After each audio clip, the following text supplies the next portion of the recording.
Hi everyone, I'm Allie from Wood Travels, and today we're going to be talking a little bit about flight deals. I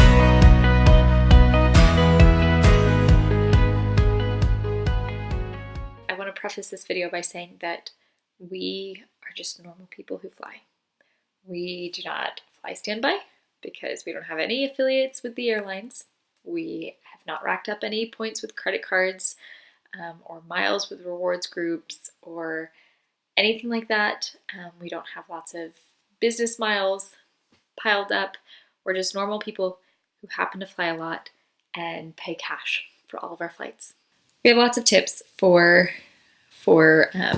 finding cheap flight deals, and the biggest advice that I can give is flexibility. Flexibility in what day you fly, flexibility in how many layovers you have, all that kind of stuff. Flexibility is key to getting a cheap flight. General advice, we have found that Tuesdays are one of the best days to fly, or at least a good starting point when looking. Flying out on Tuesday, returning on a Tuesday generally produces the best results. Wednesdays and Thursdays are also good days, but weekends in general tend to be higher for most airlines because that's when people have off work and are flying most often. Mondays are a big business day when people fly, so start on Tuesday and then you can adjust your calendar and see kind of what is the best for your particular situation. When you're booking flights, prices tend to be highest at the beginning of the month.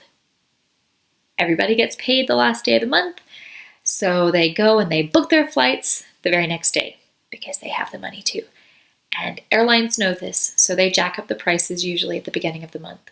If you see a flight deal at the end of the month, go ahead and book it because chances are it won't be around once the new month starts.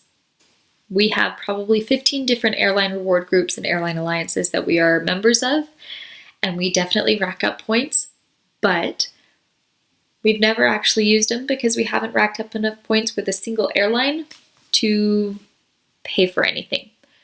So yes, join reward groups. It saves your information when you go to check out for flights and everything's faster, but my advice is don't rely on reward group points to get the best deal. Use Google Flights. If you happen to see a round trip to Europe for $400 or under, I would hop on that. It's not very common.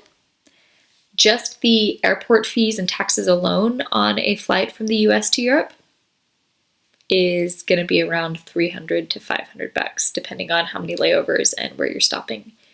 So the fare itself is probably really inexpensive. It might even be a fluke. Airlines do that. They do mess up and accidentally forget to type in a zero. So if you see a flight for a really good price like that, and you're serious about wanting to take that trip, go ahead and book it because it's probably not going to be around for long. Look for budget airlines. Most every country has at least one. Yeah, you pay for extra stuff, but if you're traveling alone, book a budget airline. How early should you book? It's the question we get asked a lot. And my advice is start looking as soon as you know you're going to take the trip.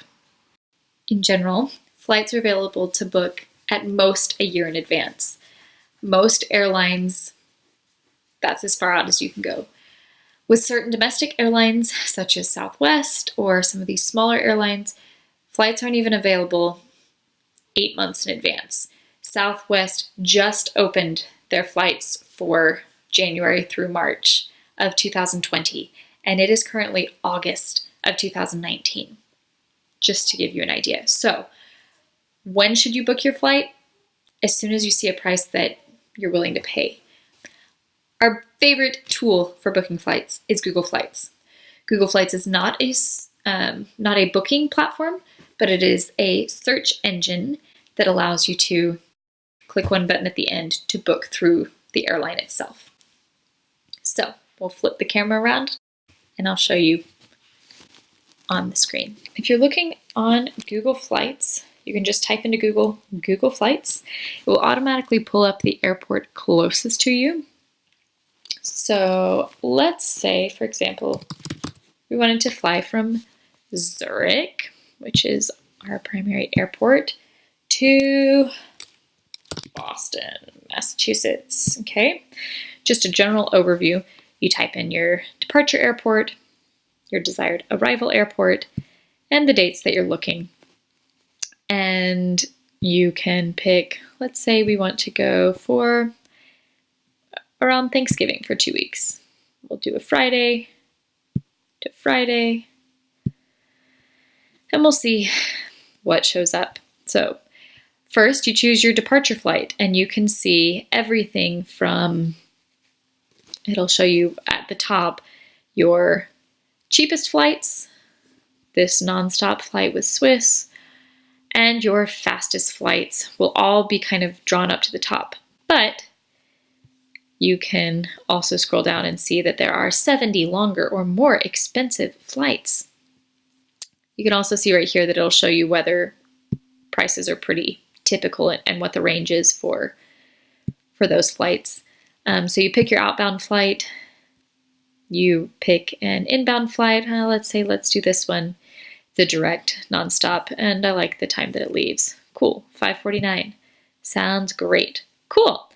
Now I can scroll down and it'll show you, okay, where do I actually book the flight? Okay, I can book with United, with these other third-party booking things, or I can book with the airline itself, Swiss, but the cheapest is to book with United Airline, which is a code share for Swiss Airs. Cool. But what if you wanted to get more out of your Google Flights? Well, there is a lot more you can do with Google Flights. So first, what if I'm interested in flying out of Zurich, or I'm also interested in, say, Basel is another option. And, I'm willing to travel as far as Frankfurt, Germany, or even Milan.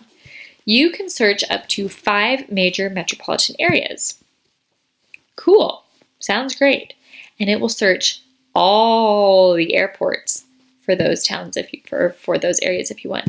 But I'm also willing to fly into either Boston, but maybe in New York, NYC, New York. I can click a specific airport in New York, or I can click just anywhere in New York. Cool. Now, if I click on the flight dates, you can see, look, it's showing me flight dates. These are the prices for 14-day trips. If I leave on the 18th of November, a 14-day trip will be 301 francs, or starting at 301 francs. But let's say I want the cheapest flight. I'll leave on the 19th, that Tuesday. Like I said, Tuesdays are a great day to fly. And then these are the prices for all the return flights. 301, again, these are starting prices. These are the low end, but we'll say I'll do a 2-week trip, Tuesday to Tuesday. Cool. Now, Google Flights has lots of extra bonus things. Not only can you add multiple departure and return airlines, and you get this amazing price matrix, which is available for round trip, but also for one-way trips.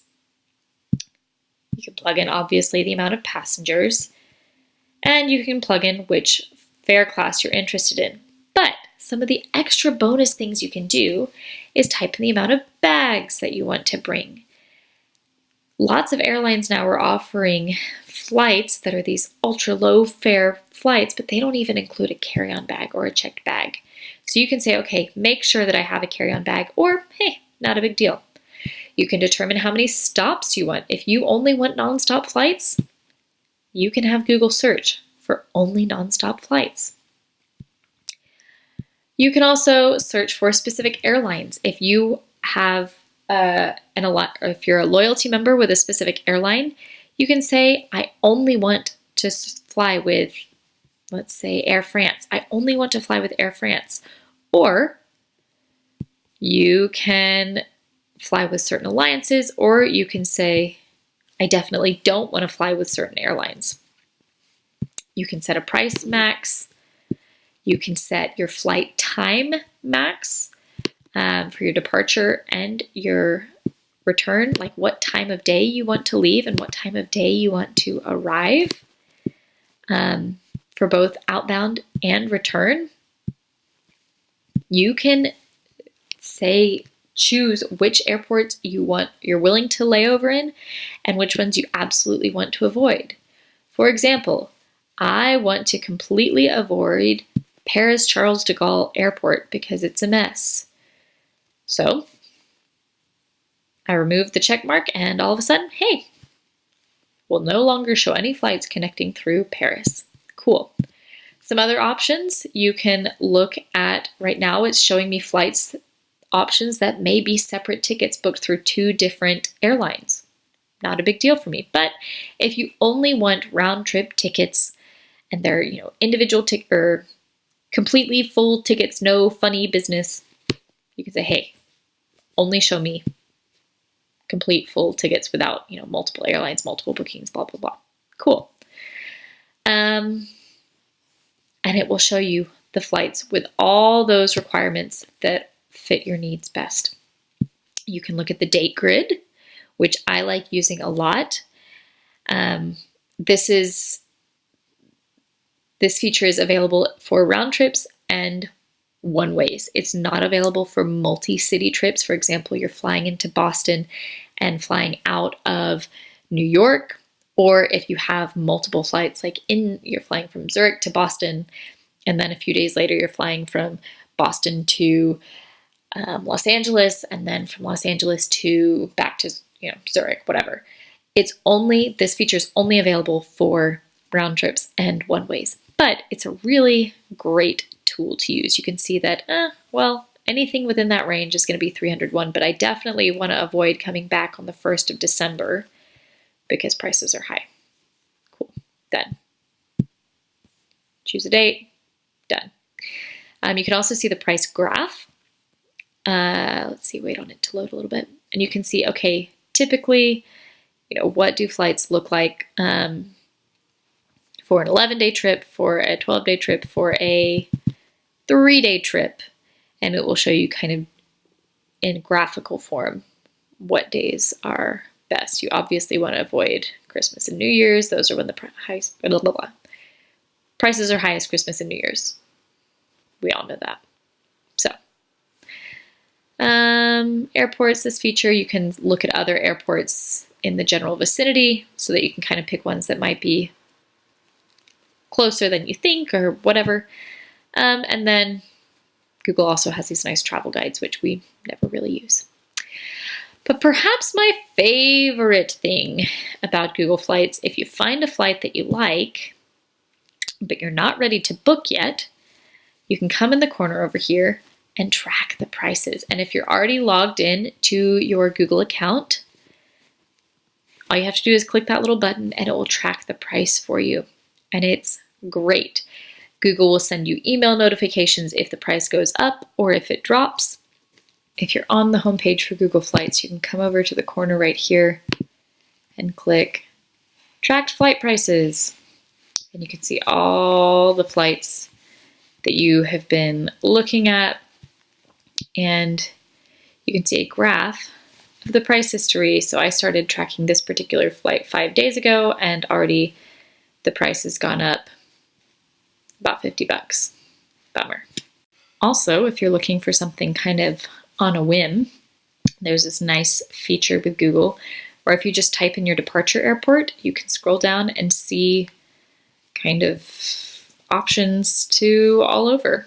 1 week trip in the next 6 months, any price, woohoo! And it'll show you kind of all the different options and prices and places you can go. I can go to Lisbon, Portugal for 57 francs.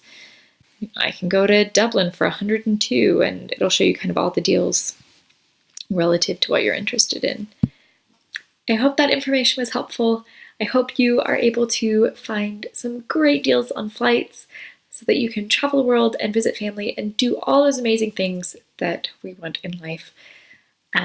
If you aren't following us on our social media accounts, you can follow us on Instagram for daily tips and tricks and little tidbits about life abroad, moving abroad, living abroad, expat life, travel experience, blah, blah, blah, blah, blah, blah, blah, all the stuff. or follow us on Facebook. And if you ever have any questions, feel free to leave us a comment below or send us a message on our social media accounts. Anyways, happy traveling! Bye!